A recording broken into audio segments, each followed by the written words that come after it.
Mr. Chairman, good morning. Good morning, everyone, our resource persons. Good morning po.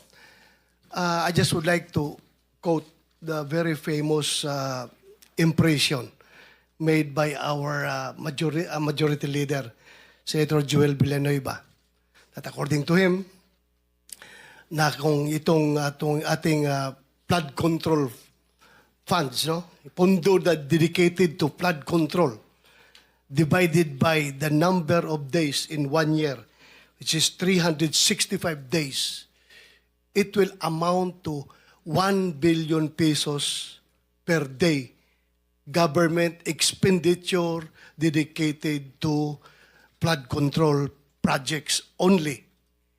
So, sa ordinaryong tao, pag ito'y kanilang narinig, talagang lalong-lalo na, including me, at lalong-lalo na yung mga taong kasalukuyang nabibiktima sa mga baha. Iniisip nila na sana yung 1 billion a day na yan, binigay na lang yan sa amin at kami na ang gumagawa ng flood control dito sa aming lugar para ma-mitigate yung sitwasyon na ito.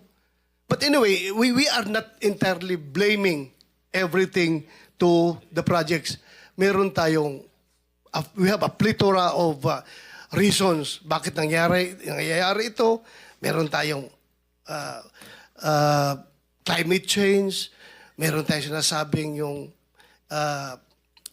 reclamation and other reasons. Pero yun nga, sa ordinaryong tao, kailangan maklaro natin ito. Kaya ako, personally, for myself, and I hope the chairman and the rest of the members of this committee would share with me in my quest na sana, during this hearing, ma-establish talaga natin ito for the benefit of our people na nanonood ngayon. Number one, these are not ghost projects. Number two, sana itong mga project na ito ay hindi ito yung quasi-physical and quasi-spiritual. Meaning yung project na sinimulan lang pakilang tao, then afterwards, pinabayaan, wala nang nangyari.